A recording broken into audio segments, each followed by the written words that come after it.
ఇవాళ మీరేం చేస్తున్నారు? మీరేం చేశారు? ఇవాళ భవిష్యత్ ఆదాయాల్ని 1,91,000 కోట్ల ఆస్తుల్ని, ప్రజల ఆస్తుల్ని తాకట్టు పెట్టి కేవలం 9,000 కోట్ల రూపాయలకి తాకట్టు పెట్టేశారు.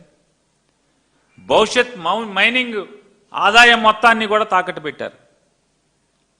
ఎంత అంటే దిగజారి మీరు దిక్కుమాలిన అప్పు చేశారంటే ఈ 9,000 కోట్ల రూపాయలకి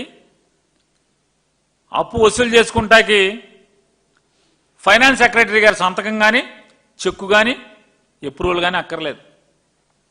ఫైనాన్స్ మంత్రి సంతకం అక్కర్లేదు, ఫైనాన్స్ మంత్రి అప్రూవల్ అక్కర్లేదు.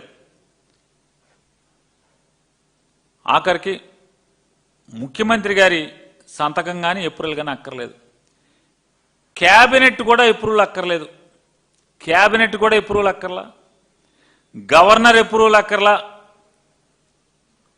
సరాసరి మీకు అప్పు ఇచ్చినోడు, 9,000 కోట్ల రూపాయలు అప్పు ఇచ్చినోడు రిజర్వ్ బ్యాంక్లో మీ ఖాతాలో చేయబెట్టండి, ప్రభుత్వ ప్రజల జేబులో చేయబెట్టి తీసేసుకోవచ్చు, ఎవడి పర్మిషన్ లేకుండా.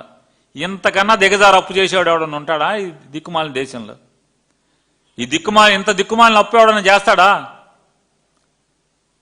మీ దిక్కుమాలిన ప్రభుత్వం కాబట్టి దిగజారి ఇవాళ ఇంత ఘోరంగా అప్పులు చేసేవాడు ఎవడున్నాడా?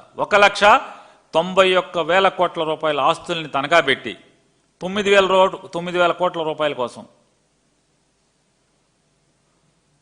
భవిష్యత్తు దాని మీద వచ్చేటువంటి ఆదాయాలని కూడా తనఖా పెట్టి తీసుకొచ్చిన చరిత్ర మీదైతే మీకన్నా మోడీ చిన్నోడు అనుభవంలో, నితీష్ కుమార్ చిన్నోడు అంటారు కదా, వాళ్ళు ముఖ్యమంత్రులుగా ఎక్కడన్నా ఎప్పుడన్నా ఇటువంటి తప్పుడు అప్పు చేశారా అని అడుగుతున్నాను.